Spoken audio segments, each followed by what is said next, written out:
आज पढ़ते हैं सजीव किसे कहते हैं, निर्जीव किसे कहते हैं, सजीव और निर्जीव में अंतर। ये अंतर इम्पोर्टेंट है, सजीव और निर्जीव में अंतर इम्पोर्टेंट है। सजीव किसे कहते हैं? वे जीव जिनमें जैविक क्रियाएं होती हैं उन्हें सजीव कहते हैं। जैसे मनुष्य सांस ले रहा है, गति कर रहा है, प्रचलन कर रहा है, तो ये सब क्या है? जैविक क्रियाएं। जानवर, हाथी, घोड़ा आदि, ठीक है, ये क्या है? सजीव। निर्जीव किसे कहते हैं? वे जीव जिनमें जैविक क्रियाएं नहीं होती उन्हें निर्जीव कहते हैं। जैसे पेन, पेंसिल, किताब, कागज, कपड़ा आदि।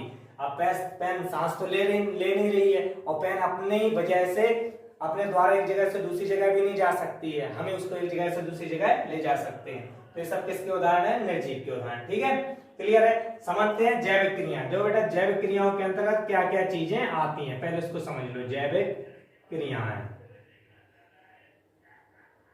ठीक है, जैसे पोषण हो गया जैविक क्रियाओं के अंतर्गत, श्वसन हो गया, प्रजनन हो गया,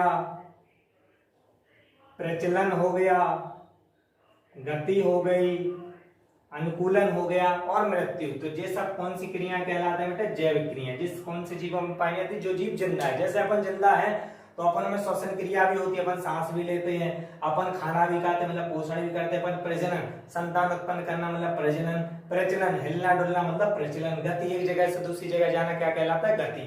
ठीक है, क्लियर है? तो वे जीव जिनमें जैविक क्रिया होती हैं सजीव कहते हैं, जैसे मनुष्य, जानवर, हाथी, घोड़ा आदि। और वे जीव जिनमें जैविक क्रिया नहीं होती उन्हें क्या कहते हैं? निर्जीव कहते हैं। जैसे पेन, पेंसिल, किताब, कागज, कपड़ा आदि। अब समझते हैं सजीव और निर्जीव में अंतर। ठीक है, 5 अंतर लिखकर आना है आपको पेपर में, इंपॉर्टेंट है कि सजीवों में वृद्धि पाई जाती है, निर्जीवों में वृद्धि नहीं पाई जाती। सजीव देखो लंबाई में भी बढ़ते हैं और भार में भी बढ़ते हैं। सजीवों में श्वसन क्रिया होती है, निर्जीवों में श्वसन क्रिया नहीं होती है। हम आप सांस लेते हैं लेकिन पेन पेंसिल सांस नहीं लेती है।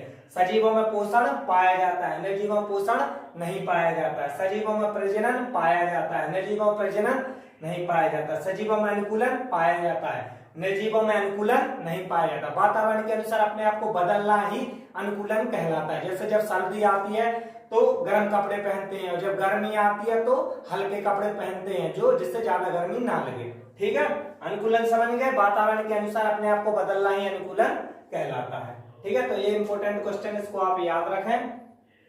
Wish you all the best.